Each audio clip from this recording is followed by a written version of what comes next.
from Nashville, Tennessee. And now, ladies and gentlemen, Ralph Emery. Well, thank you, Gary Beatty. Hi, everybody. Welcome to the show. This week, I want to start with a picture. This is a picture on one side of her best-selling book, Get to the Heart. This is on the dust jacket. They call her the sweetheart of the steel guitar. She was 11 years old, and she was starting one of the most successful careers that show business had ever seen, a career she walked away from. On this program, we may learn why. Say hello to my good friend, Barbara Mandrell. Barbara, welcome to the show. Thank you very much for having me, Ralph. Pleasure to have you. I really look forward to this. Well, you know how much I love you and Joy, and I miss you so much. So this is great. Thank you for allowing me this time with all your viewers. The question on everybody's mind is why you gave up your singing career. I think the last show was October 23rd, 1997, at the Opry House. I was there. Yes. Coming up real soon on a 10th anniversary. Yes, you are. It was nothing, you know, I wasn't bored, I wasn't pooped, I wasn't tired of the career. Everything was great. But it always went through my mind, gosh, it would just be so wonderful to be able to be home. I had Nathan, our youngest. I was getting ready to go into high school, and our youngest of 3, and I thought, goodness, this might be a really good time. And so to try to shorten this very long story, I would talk to Ken about it, and I'd pray about it, and then Ken and I would pray together about it. And when God gave us the answer, it came very, very fast, and there was no doubt in my mind that it was okay to do this. And so, you know, and I forgot to say, I want everyone to appreciate from the picture you showed them, I was 11 when I started working. So 38 years I had been working and loving every minute of it. I was so blessed by so many wonderful things that the fans and certainly my Heavenly Father gave me in my career. But when it came, I never doubted it, the answer. And I was in France when I first heard that you were giving up the business. I got home and I called you. I couldn't believe it. And I remember you telling me you had discussed it with your mother and father and with Ken, and everybody said it was okay. Yeah, and you know what's really neat? If you really go to prayer with this and you're really thoughtful about it, I cannot say I don't miss performing. I loved it with all my heart. Of course I miss that. But I can't say the most important part, the fans, that I miss them, because I don't always stay in my house. I get to see people all the time, and they're so kind to me and so generous and loving to come up to me in the grocery store or any place that they see me and say nice things. And so I'm still very blessed that they, after all these years, remember what I did. You know? How could they forget you? Oh, thank you, Ralph. You got to be kidding. Thank you. Did you sell your instruments? Yes, all except my dobro, which is engraved from my parents, and sold both my saxophones, and my steel guitar that was the big one, the 4-neck Wright Custom, that's in the Hall of Fame. But did you sell else, the instruments so you wouldn't be no temptation. No Huh? temptation. I have not picked one note since I quit. Have you sung a note? Only at church, in the pew with everybody else. But I mean professionally. No. Wait a minute. Would that be professionally? I sang Happy Birthday to my sister Louise on stage during her show. They told me that they'd give a note and that I was to start everybody backstage and walk out with this big birthday cake. And I will say this, nobody else sang. I sang Happy Birthday to Louise. Did you get paid? Not one red cent. They gave me a piece of cake, you know? No, I can't say I have done any singing. I want you to tell me a story. Tell me the story of sleeping single in a double bed. Isn't it backwards from the way things started? Yes. You have such a great memory. I always say Ralph Emery is like the walking encyclopedia of the world of country music. You know everything. Tom Collins was my producer, and his parents had made, in a get-together, a visiting they were doing, some kind of comment about, I'm totally paraphrasing this, but something like, well, we've been sleeping double in a single bed for 40 years or 50 years, whatever they said. And Tom took that idea back to Kai Fleming and Dennis Morgan and told them, they were two of his writers, that he wanted them to write a song together and write it for Barbara Mandrell. That was their first endeavor. And it was #1 for like 3 weeks. And But they turned it around, didn't they? Sleeping single in a double bed. Isn't that great? We're going to share this song with you right now. Watch this. Sleeping single in a double bed, thinking over things I wish I'd said. I should have held you but I let you go. Now I'm the one sleeping all alone. Oh, sleeping single in a double bed, tossing, turning, trying to forget. I could be lying with you instead. Sleeping single in a double bed. I'd pour me a drink, but I'd only be sorry. 'Cause drinking doubles alone don't make it a party. Another sleepless night, it's the same old story. When you're the only one at 2 in the morning, I'm sleeping single in a double bed, thinking over things I wish I'd said. I should have held you but I let you go. Now I'm the one sleeping all alone. Oh, sleeping single in a double bed, tossing, turning, trying to forget. I could be lying with you instead. I'm sleeping single in a double bed. I don't We're like sit- her. we're She is sitting so here. skinny and doesn't laughing. have any wrinkles. Golly. You're beautiful. Same girl, Yeah, right. just a short time ago. Good grief, I guess I won't eat for a year or two. It's amazing when you do like 90 minutes of aerobics, like my live show with the dancing, everything, I guess makes it easier to keep the lean and mean, you know? You look like you could still whip your way in Wildcats. I haul 40-pound bags of sunflower seeds and the bird seed for my birds outside, like up on my shoulder, bam. So, yeah, I'm still strong. You can still whip Ken. I think you can Yeah, take it. he lets me think I can. Tell me about the Mandrell family. When I first met you, you were part of the Mandrell family band. Who else was in that band? Well, actually, yes. But I had just left the Mandrell family Okay. band and all that. But it was my daddy's band. And I was a sideman playing steel and sax and banjo and singing.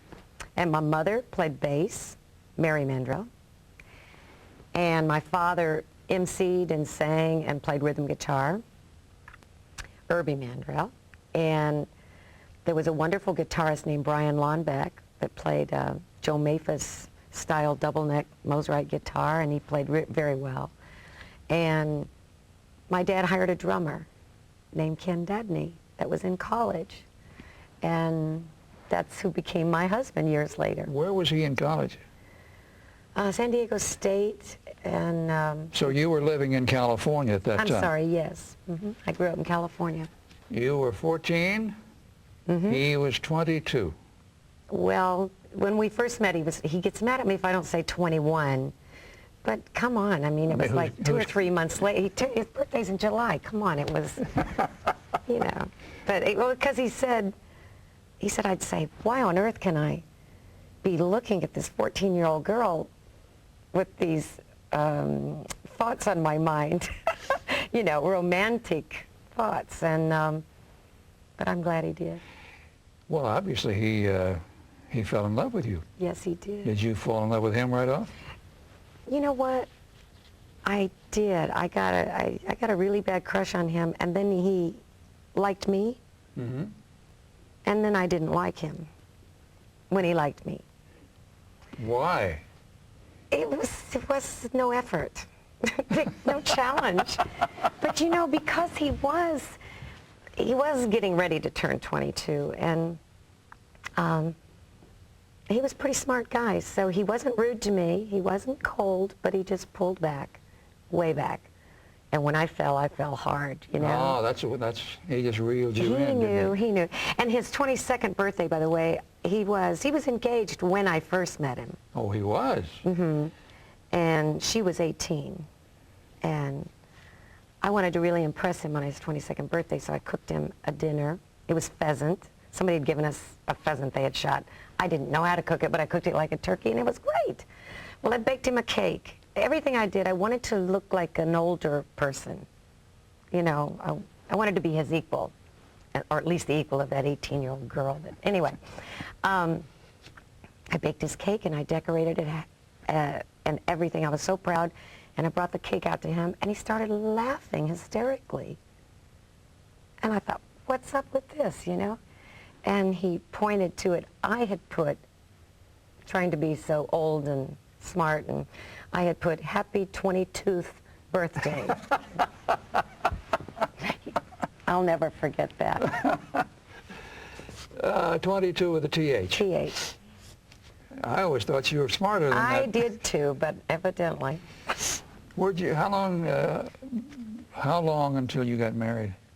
We married 10 days before I graduated from high school in 1967 on May the 28th, so that we could have 2 weeks together as man and wife before I left on my second tour to Vietnam and throughout the Far East in my daddy's, the Mandrell family band. Ken, was at that time a Navy pilot. Okay. A carrier pilot. So he was going to Washington State, is where he got his orders, and I was going to Vietnam. So a lot of his buddies that knew where I was when he was up in Washington State, because I was gone that second trip like 4.5 months. And they knew where I was, so they'd say to him, his fellow Navy pilot buddies, "Where's your wife, Ken? Off fighting the war for you?" You know. But you make me have great memories. I'm going to get back to that in a bit. I want to talk to you about the Town Hall Party. That was a West Coast Saturday night show, like the Opry. 4-hour Saturday night show. And Tex Ritter was on that show. Yes. Freddie Hart was on that show. Joe Maphis. And somehow you got to be a regular on that show. Tell me that story. It's through Joe Maphis. I called him Uncle Joe, because there again I was just turned 11, and I'd been playing the steel guitar for 6 months. Norman Hamlet was my teacher. He was a friend of my parents, and he became the band leader and steel guitarist for Merle Haggard. Mm-hmm. And I know you know him well. And he taught me to play the steel, but I loved it, so I would play it like 4 hours a day. I'd be playing it, and my daddy worked at Stendhal Amplifiers with Bob Crook, and that was where Joe Maphis, that's where his amplifiers were built. Anyway, Joe Maphis heard me pick when I went to Chicago to a trade convention, a music trade convention, because Bob said that I could go demonstrate. And Uncle Joe he just fell in love with me, was so sweet and kind to me, and he asked my dad, he said, "Can she go to Las Vegas with me from here and work on our show there?" So I went straight from Chicago to Las Vegas with Joe and Rosalie Maphis, and then you went to... And then he brought me back for Town Hall Party, because he ran the music on that show. Well, we're going to take all of you with us to the Town Hall Party and 11-year-old Barbara Mandrell. I thought this would be a great break for her, so she went to Las Vegas and did the show there. While she was in Las Vegas, the producer of Town Hall Party show, which was a 4-hour show in L.A. every Saturday night, came up and caught her work, and she became a regular on the Town Hall Party show in Los Angeles. I'll guarantee that. We think we got 1 in a million here. It's Barbara Mandrell. Let's hear it for her. Go, honey, go!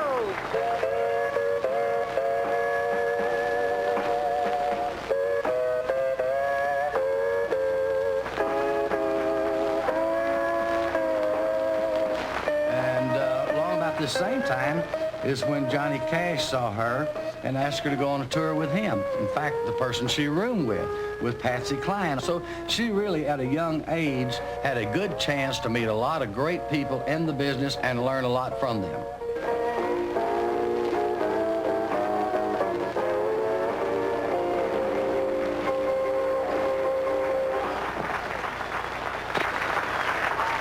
That's a brand new one, isn't it? Yes, sir. Boy, that's a beauty.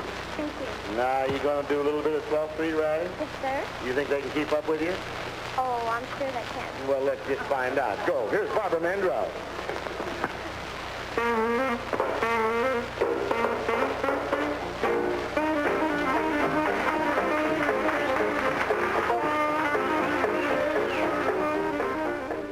And that was 11-year-old Barbara Mandrell. Yes, sir. What a little bitty voice. We're going to take a break on that note. I want to hear about Patsy Cline. We'll be right Okay. back.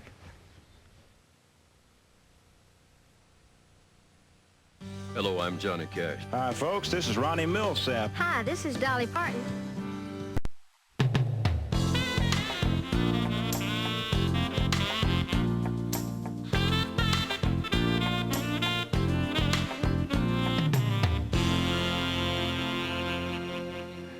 Tonight we're talking with Barbara Mandrell. Barbara, I want to hear about your rooming with Patsy Cline on the road grades. in the Johnny Cash show. Well, I had my own room, but I had just turned 13. My birthday's Christmas Day, and this was in the winter. And my goodness, that show, his package show was just jam-packed with all these great talents. And Patsy Cline, of course, was everybody's, favorite, and I was so thrilled to get to meet her. But since I just turned 13, she didn't think I should be staying in my own hotel room. And so she wanted me to stay with her. And so I moved in with her, and I would like to, I know what you're going for because I treasure these stories. Come on, I was 11. A lot of kids are this way. When you sleep, you toss and turn, and you're all over the place. And I remember in the middle of the night, I remember her voice saying, "Barbara, Barbara, Barbara." And when I woke up, I was kind of like across her face and across her body. She was this way and I was this way. And she says, "Could you just move over?" I mean, and I do love the fact I can truthfully say that I slept with Patsy Cline, okay? I mean, that's a claim to fame, I think. Yes, it is. And she went and had her hair done in the next city or whatever, and she had her hair done. And I know I was only 13, but it came pretty natural to me to comb hair. I'd already cut my mother's hair and all of that. So when she came in and she was so upset because she hated her hair. And I can't imagine if this was reversed now. I would never. I can't believe she was this brave. But I said, "Well, Miss Patsy, if you want me to, I can comb your hair for you." And she said, "Okay." I can't believe that now that I think of it looking back.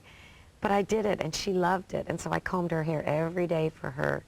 And I remember many years ago walking through the Hall of Fame. And they had, at that time, they had a wig of hers, Yes. kind of chestnut color. And I remember seeing that wig, and it made me just begin to weep because it just reminded me of how precious and sweet she was to me. She and Luther Perkins and Gordon Terry are the three that were on that tour that just really took me under their wing and took And Don good care of Gibson me. was on that tour? Yes, but he didn't take care of me. Why not? Well, I'm glad to hear that. Let's talk about the NBC television show. Along the way, around 1980, the CMA gave you the Entertainer of the Year award, not once, but twice. First person to ever win it back-to-back. The People magazine had a poll. Who did the polling for them? Gallup? Gallup poll, thank you. They had a poll where they voted for the favorite all-around entertainer. You won, and Jimmy Stewart gave you the award. And you said, "He called my name." Can you imagine? Can you imagine? I look back, I still am amazed. But along about this same time, I'm trying to put a lot into this sack here. You went to NBC with your sisters and scored with a variety show that where you signed for 5 years and you stayed for 2. I want to take you folks back. Here's a nice memory with Brenda Lee, who was here just a few weeks ago, and Barbara together. When you and I were children, I happened to have worked a show for a man that owned a music store. And he had lots and lots of records in that music store. And he told me that I could go in there and pick out any 2 albums I wanted free. So I went in there among all these records and I picked out 2. One of them was Emotions by Brenda Lee. And one of them was one called Grandma, What Great Songs You Sing. Oh, Lord.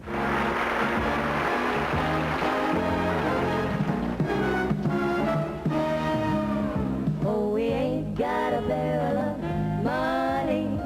Maybe we're ragged and funny, but we'll travel along, singing a song, side by side. We'll travel along, singing a song, side by side.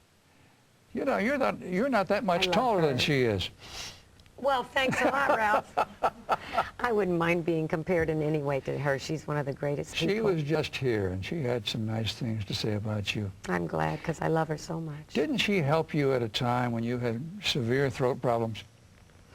Yeah, she gave me good advice. But one of my really special memories, I'm going way, way back to when I first came to town. And some people made extra special giving, loving gestures toward me. One was when Merle Travis called you, and on his word, because you were friends, and told you to put this little girl that played steel guitar on your TV show, and you did. No questions asked. 1968. And then you used me many, many times on your show, which it helped me a lot. I mean, I know it was just for scale, but it really helped me a lot. It really did. That and Brenda Lee, when I was working in Printer's Alley in the Poodle. The Poodle was it was a country music nightclub. I don't know what it is now, but when I was there, it was a country music. And Gordon Terry had been working there, and he brought me up to sing a song, and the owner, then he negotiated with him, and he booked me in for a week. Well, Brenda Lee, Daddy came backstage and said, Brenda Lee's in the audience. And I went, I mean, I used to take my hairbrush and get in front of the mirror, and I would sing Brenda Lee, and she was in the audience. The first one, this is no exaggeration, the first one to lead the applause, the last one to quit applauding, or to yell, or to react, and to smile, because it was just a club I could see, was Brenda. She gave me such love, and I was literally a nobody, but she just boosted me up. So, you know, that's a really big star. I mean, she's a big person. She makes you very comfortable to be around. She does, because she's straight ahead for real. We got away from your NBC television show. I'm sorry, but I went back and reread your book, Get to the Heart. I had forgotten those days when we would run into you out in Aspen, and you were so tired. And I couldn't talk. Had to write with them. And were you actually working 16-hour days on the show? Oh yeah, oh yeah. I was involved. Louise and Erlene worked so hard too, but yeah, I worked very hard, and I loved the show.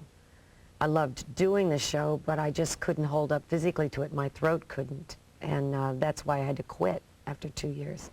But Louise and Erlene and I, we had wonderful writers for our show.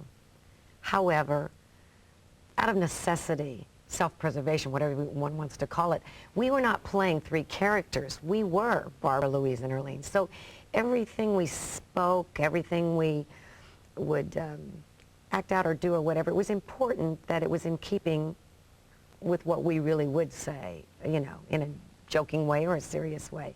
It had to really be us. So therefore, we would be in rehearsal hall working out dance routines and working on that. And at the same time, our brains are trying to figure out what are we going to use for an opening. you know, because that's other things not working for us, or what are we going to do for a closing? And we'd have to be I say have to like it was drudgery, and it was fun, but there just weren't enough hours in the day. How many days of rehearsal? Well, we got Monday, Tuesday, and then Wednesday, and then we would tape on Thursday and Friday.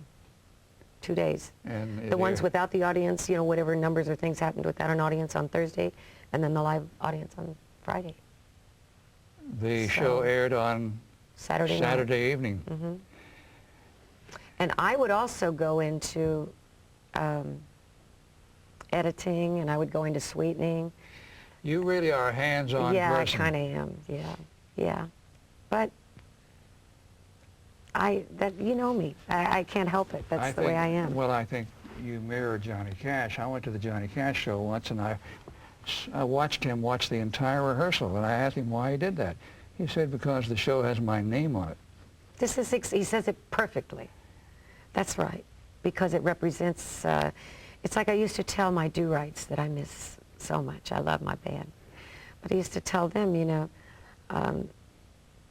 when we'd be speaking serious matters and whatever, I'd say, everything you do reflects on me. And everything I do reflects on you. You know, we're a team. And so Johnny said it perfectly. Louise and Arlene and I, this was when our show, the Barbara Mandrell and the Mandrell Sisters, was on NBC. There wasn't the cable then. And so we were averaging 40 million people a week. I know you were. I can't fathom that. But we didn't realize, because we worked round the clock. And then when we went to Aspen for Christmas, well, it was awesome. Well, I know, but you were sick most of the time. I know, but to see when people look at me, they look, because I had won Entertainer of the Year just days before going there. We're going to go to the Oh, I break. thought maybe my throat was not good. No, we're going to go to the break, and then we're going to turn these people loose, and they're going to call you Wonderful. at 1-866-547-9696 right after this break.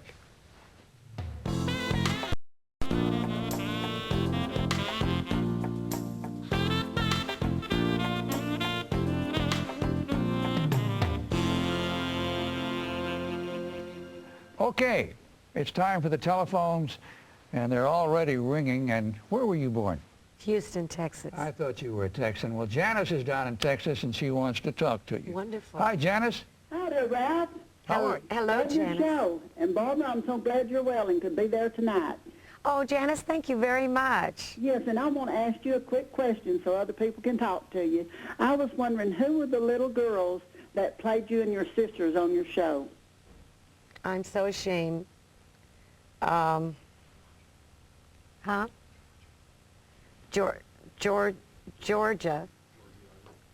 Irene played me, and I don't remember the name of the little girl that played Louise, and my daughter Jamie played Arlene. Oh, is that right? Yes. I always heard that Arlene played you. No, Jamie played Arlene, and Jamie then went on a few years ago to work on As the World Turns in New York. And now she's teaching acting and here in Nashville. She wanted to be back in Nashville, so. Well, that's great, Barbara. I wanted you to know that I've enjoyed your singing all through the years, and we just recently bought a DVD set of your show, and we've been enjoying watching it again, and we want to thank you for all your good music. Janice, you are just such a lovely person. Thank you very much for all the sweet things that you said. Thank you, Janice. Thank you, Barbara. Thank you. Bye, dear. How nice. Lillian. Are all the callers from Texas tonight? Hi, Lillian. Hello. Go ahead, Lillian. What's on your mind? Well, I was just going to tell Barbara she is gorgeous. Don't worry about her age. She is gorgeous. Oh, Lillian, you made more than my day. Thank you. Thank you. And the lady ahead, you answered my question. I was going to ask about what Jamie was doing. So she's teaching now. Yeah, teaching acting classes and coaching actors. And, fantastic. And I'm very blessed. My husband Ken and I have 3 really good kids. Our oldest son Matthew is a chef, and he's married to a lovely girl named Christy Sutherland, only now it's Christy Dudney. From Texas. From Texas, I might. Really? Port, Where from in Texas? Port Lavaca. Oh, Have you ever heard of it? The coast. I'm up at just above Beaumont. Well, you have heard of Port Lavaca if you said by Oh, the yes, coast. ma'am. Well, she's a wonderful Christian singer and writer of Christian music. And then our daughter, Jamie, I told you about. And then our youngest son, Nathan, is in college at Ole Miss. And so we're very blessed. We have good kids. You are. And I was hearing you talk about your faith. I hear so many of the singers, when they talk about their faith, is it actual or are they putting on to satisfy the fans? Oh, you know, I would have to, I wouldn't know.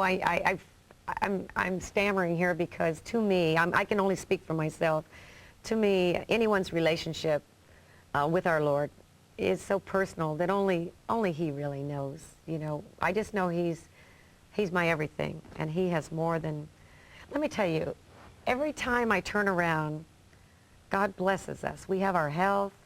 Everything's good in our life, and because of the wonderful love of the fans, and y'all afforded me the opportunity to retire and just be a regular person. And once in a while, though, where it's right in my face, God gives me something that I know it was His love and His blessings on me. That's the only reason I got it. But I know you've done this before, and you know me so well, so you know why I'm so excited. I just found out that I am a month away from flying with the Blue Angels again. The Navy's Blue Angels. There's nothing in my life. That's the ultimate. That's August So the, I thank the Lord. you're getting ahead of me, August the 21st. Oh. Lillian, thank you very much for your call. We're going to move on so we can talk to someone else. Thank you. Thank you, Lillian. I wanted to mention this while we're sitting here, and I have it in my hand.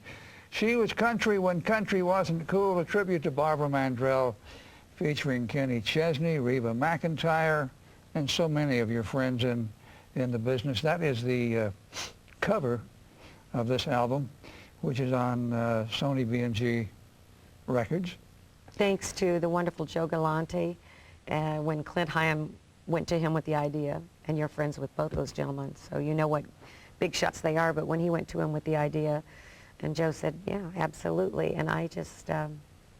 Brad Paisley, Gretchen Wilson, Sarah Evans, Lori Morgan, and on and it goes. Isn't that something special? Let's go to North Carolina. Roy is over in North Carolina. Roy, how are you? I'm doing good, and I'm truly enjoying your show. Thank you. Hi, Roy. I saw her not too long ago on Pop Goes the Country on your show, but I truly appreciate RFD for bringing you on 7 o'clock on Monday nights. Well, thank you. And keep it up. All right, Roy. Thank you. Appreciate it. Right. Okay. That was quick. Michael. I have a Michael. Yes, you do. Michael, this particular Michael, I have a son named Michael. This Michael is in Alabama. Michael, how are you? I'm well, Ralph. How are you? Fine, thank you. I'm so thrilled that I got through on the line. I wanted to ask, first off, Ralph, I want to say that I'm such a huge fan, and I'm so happy to see you on the air. Barbara, you're such an inspiration to us all. Your music has just been a gifting and a blessing for all these years. Thank you, Michael. I have wanted to ask a couple of things here. As far as your influence, people who influenced you, I have an adopted grandfather by the name of Freddie Hart.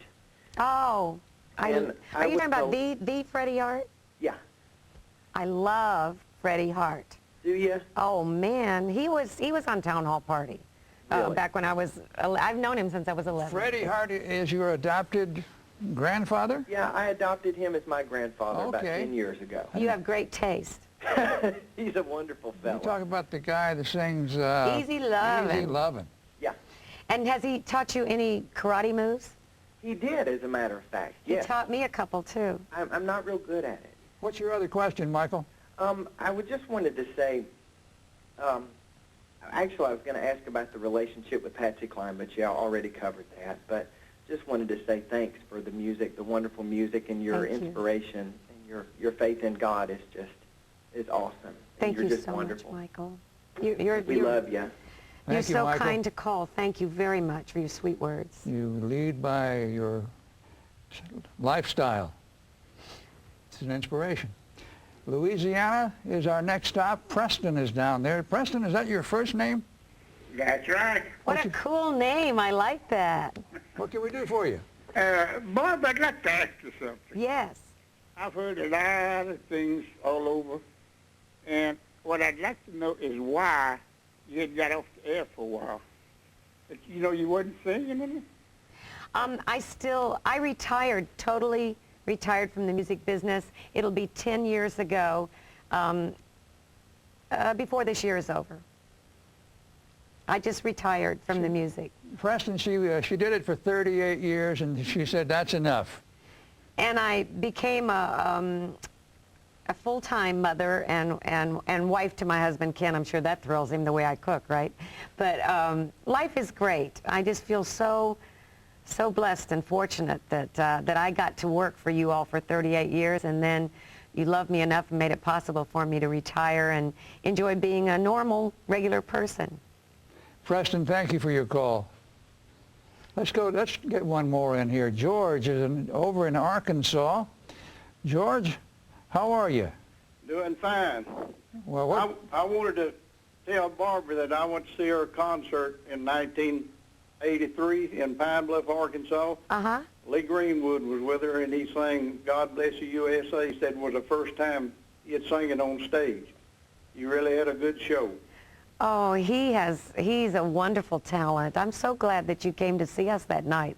Thank you. And Ralph? Yes. I'm glad you're back on.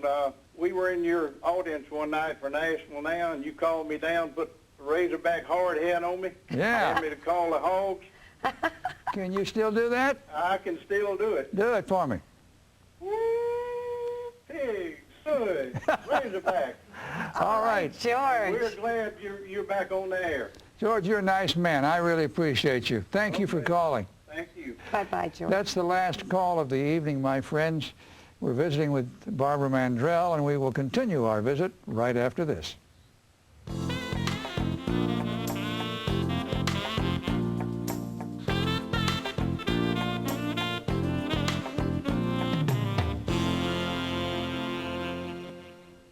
Hello, I'm Johnny Cash. Hi, folks. This is Ronnie Millsap.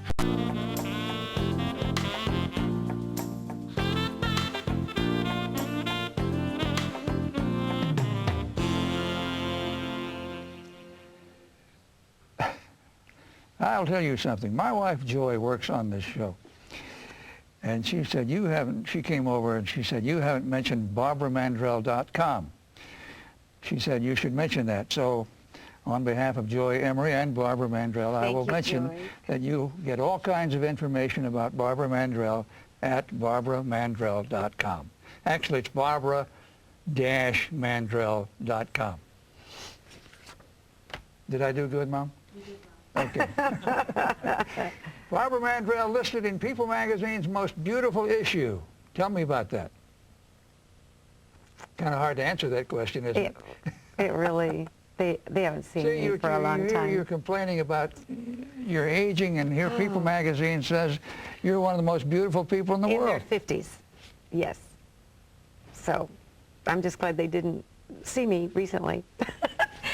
The only thing I do lately is wear either coveralls, or I bought some scrubs, you know, like the nurses and doctors wear. Mm-hmm.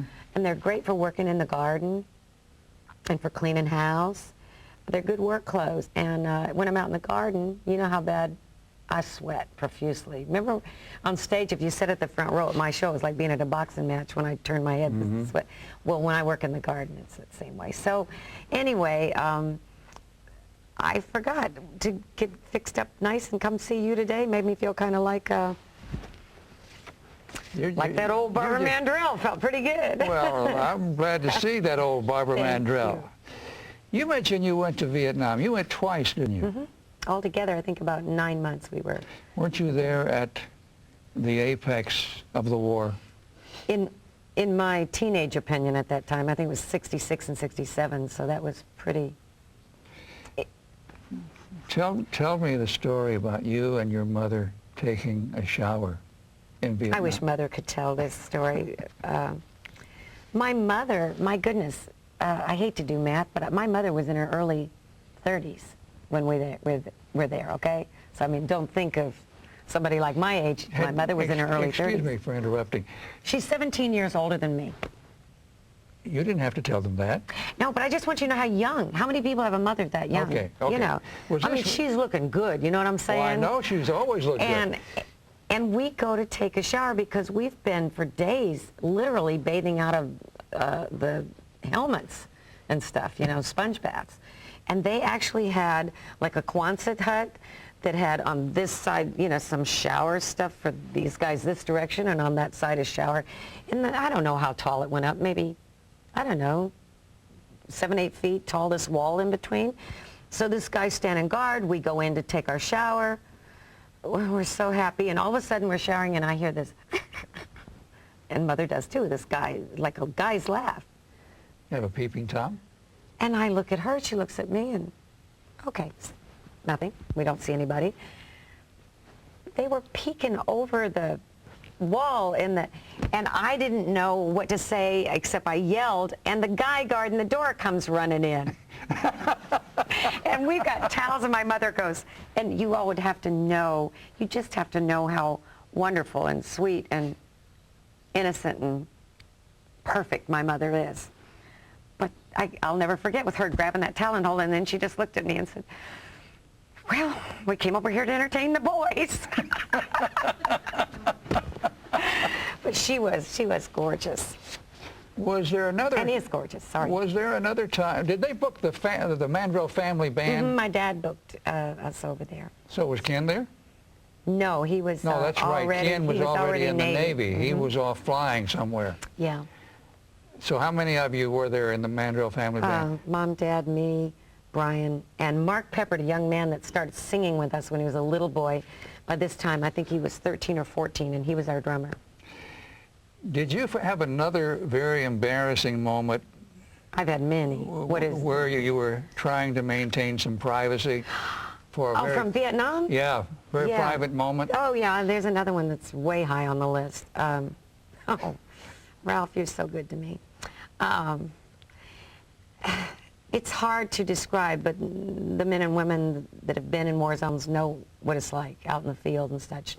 And then there were some tents at this camp. And there was this toilet that was built, like an outdoor toilet, but it had wood.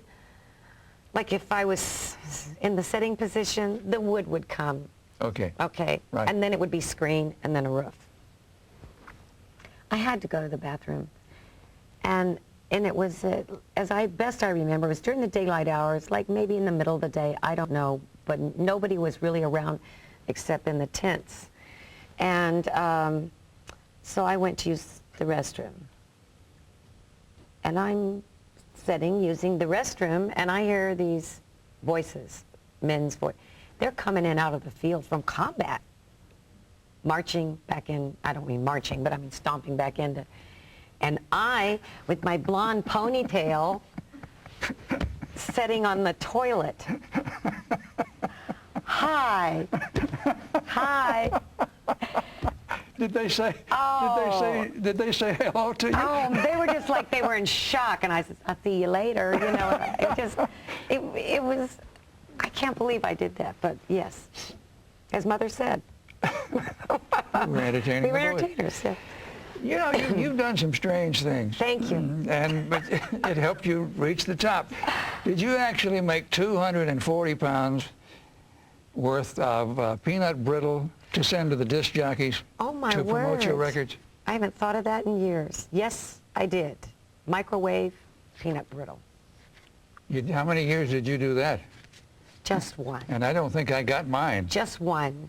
I got burned so badly so many times. Peanut brittle sticks to you, baby, when it's totally melted and you're trying to pour it.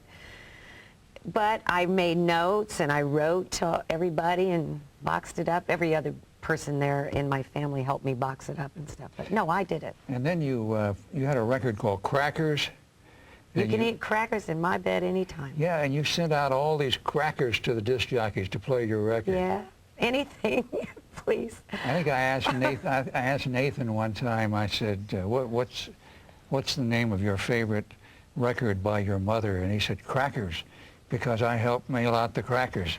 Okay, so that was when he was very little. Yes. Yeah. The first time, though, my father taught me well. You know, my father, as you well know, was my manager, my career, and then when he retired, and Joanne Barry started booking, you know, was my agent, and so she would go with me on the road and such. And then Ken took over managing me when Daddy retired. But Daddy taught me well. He always, from day one of my career, he would make sure that he discussed with. He was teaching me is what he was, about the business aspect of our business, not just the performing. And I appreciated that so much. But I remember when I was on Columbia Records and Billy Sherrill was my producer, my first #1 record was The Midnight Oil. And Daddy, they came up with this great idea. We bought these little oil lamps. And Louise and Arlene helped. We boxed it up. And I wrote a handwritten note, and we mailed these oil lamps with these notes to all these radio stations and such. But it mattered, you know, it just really mattered, and that was my first #1.